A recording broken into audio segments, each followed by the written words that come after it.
Hola a todos, yo soy Edu. Según Trump, las tarifas en México entrarán en vigor a partir del 4 de marzo y otras el 2 de abril. And I have to tell you that, on April 2nd, I was going to do it on April 1st, but I'm a little bit superstitious, so I made it April 2nd.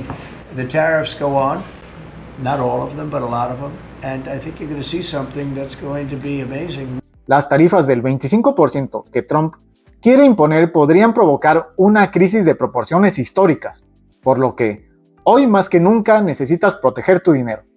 ¿Qué viene para México con un gobierno de izquierda que sigue el modelo bolivariano y las tarifas de Trump a punto de entrar en vigor? Pues más control, más incertidumbre y un peso que podría debilitarse aún más. Pero hay una salida. Hoy te voy a contar cómo cuidar lo que es tuyo, inspirándome en lo que han dicho dos visionarios, Ricardo Salinas Pliego y Michael Saylor.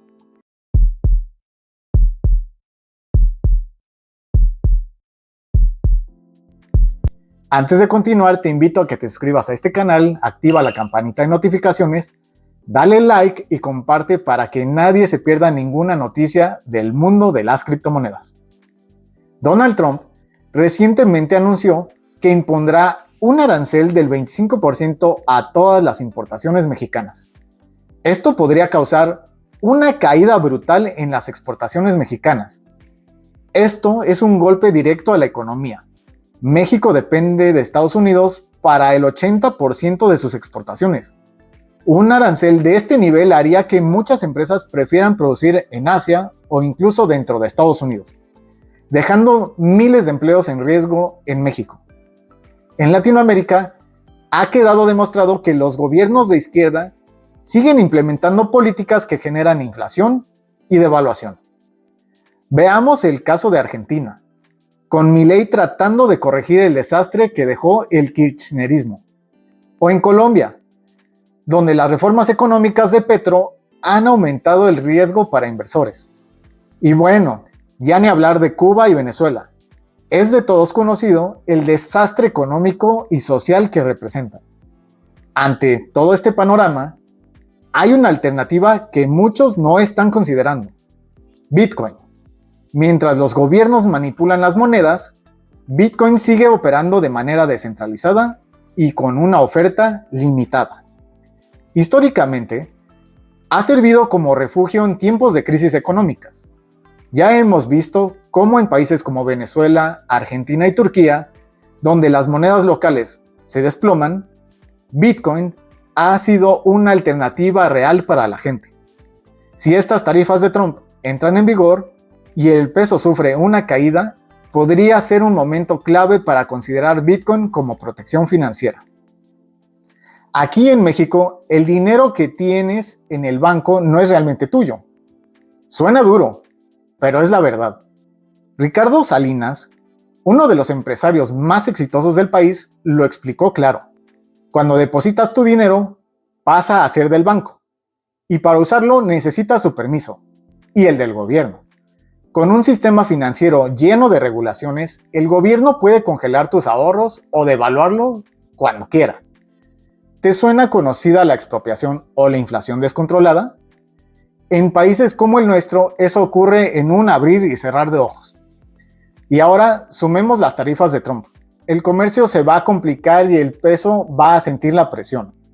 Si no actúas, tu trabajo duro, tus ahorros, podrían esfumarse.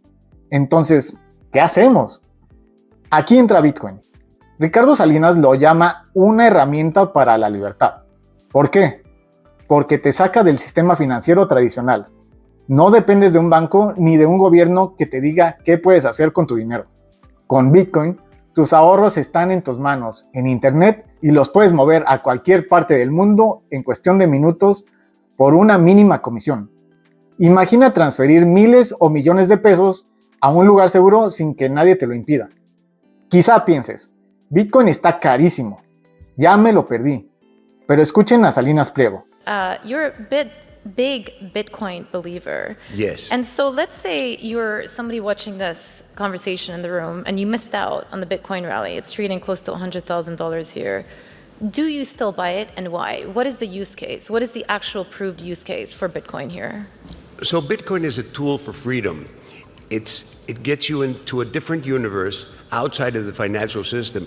And I say this as a banker because I have a large bank. We have 22 million clients. I know all about banks and regulations and KYC and AML and da-da-da. However, banks have become a tool of government to control people. And in many countries, you find that the money that you're supposed to have in the bank, number one, it's not your money, it's the bank's money. And number two, you can only use it if the bank allows you to.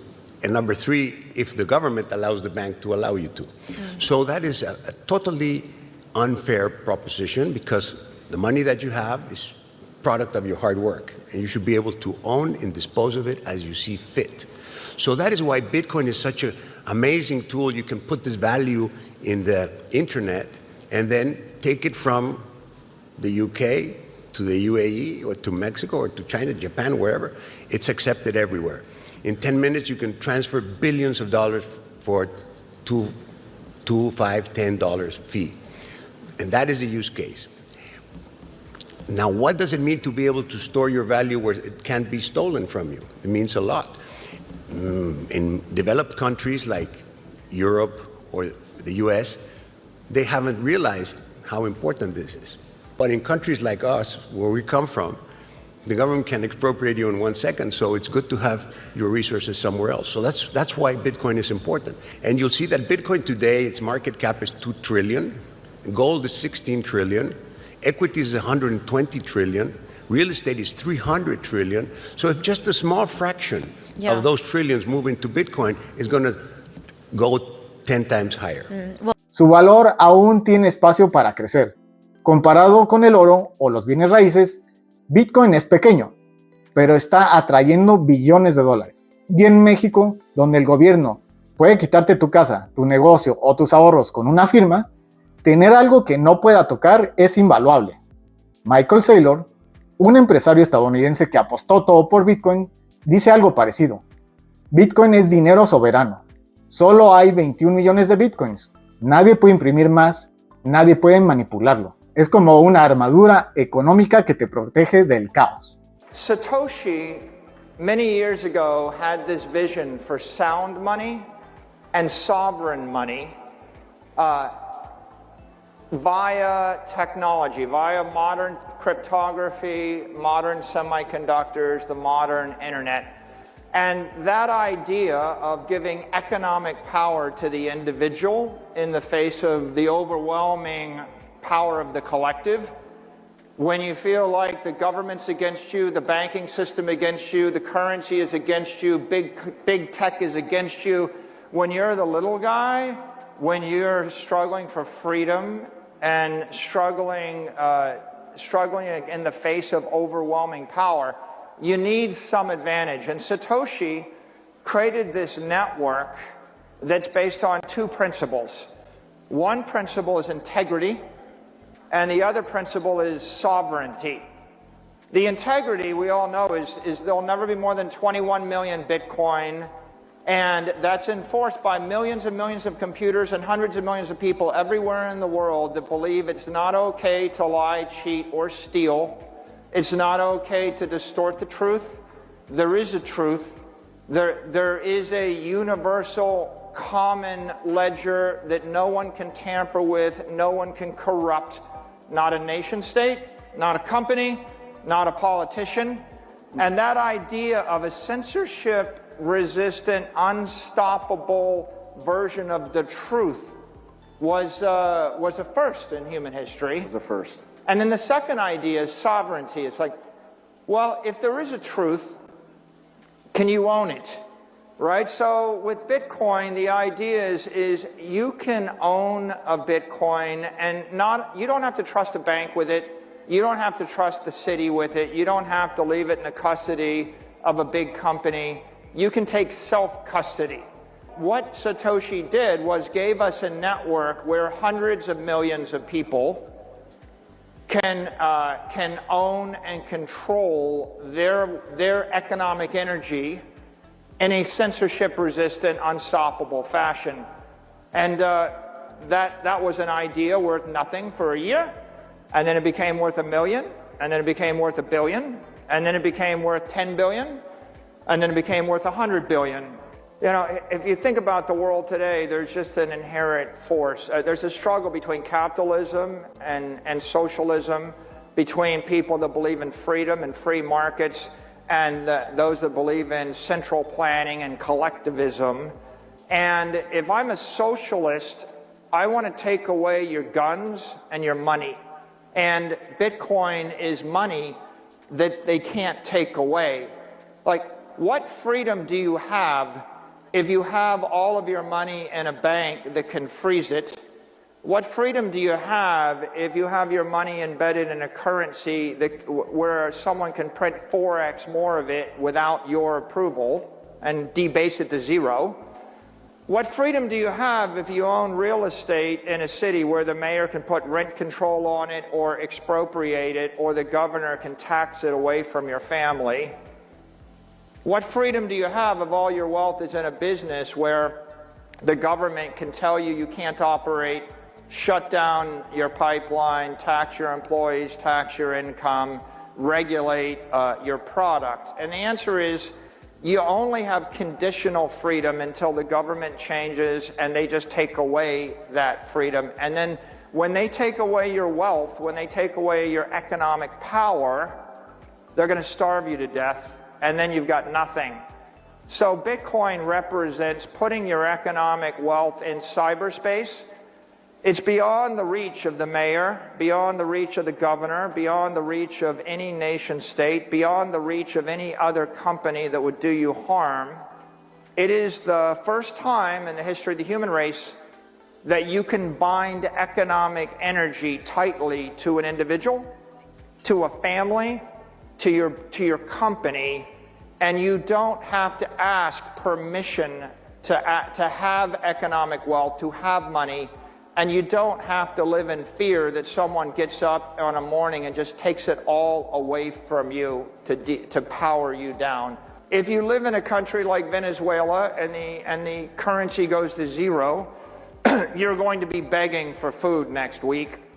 Wouldn't it be great if I could take the wealth of my family and put it into a network that no one can loot, no one can corrupt? And at the end of the day, I don't want to gamble my future. I don't want to take my life savings and gamble in the stock market. I don't want to take my life savings and gamble that the mayor of the city won't just take my property away from me. I actually just want to own the wealth. I want to own my money. And Bitcoin is a way for you to convert your capital into digital capital that will last 1,000 years. Your country will be, your company, your country, or your family will be wealthy for generations to follow. You don't have to live in fear. And when you don't have to live in fear, when you have economic independence, you can actually stretch your time horizon out, and you can build an institution, you can build your family, you can build a life for yourself. Bitcoin represents digital capital. That network is $2 trillion today. It's going to be $20 trillion in 4 to 8 years. It's going to be $200 trillion in 20 years. Then it's going to grow faster than every other asset in the world. It's going to continue to grow. Bitcoin is digital property. You should own it. Your company should own it. It is the future. Saylor lo resume así: Bitcoin es propiedad digital en el ciberespacio. Ni el presidente, ni el gobernador, ni el banco pueden confiscarlo. Y con las tarifas de Trump apretando la economía, tener una salida como esta podría ser la diferencia entre perderlo todo o construir un futuro sólido. Entonces, la pregunta es: ¿estás listo para proteger tu dinero? Estas tarifas podrían cambiarlo todo para México, y la historia nos ha demostrado que cuando hay crisis, los que se preparan con antelación son los que salen ganando. Empieza pequeño. Recuerda que puedes comprar una fracción de Bitcoin. No necesitas un Bitcoin completo. Y guárdalo en una wallet que tú controles. Prepárate antes de las tarifas de Trump. Asegura una parte de tu patrimonio fuera del alcance del sistema. Tu dinero es el fruto de tu esfuerzo. No dejes que te lo quiten. Bitcoin no es solo una inversión, es tu boleto a la libertad financiera en un México cada vez más incierto. El tiempo de actuar es ahora. Deja tu comentario aquí abajo. ¿Crees que estas tarifas realmente se aplicarán? ¿Y cómo crees que afectarán la economía mexicana? Si te gustó este video, dale like y comparte. Gracias, Rogers. Nos vemos en el próximo episodio.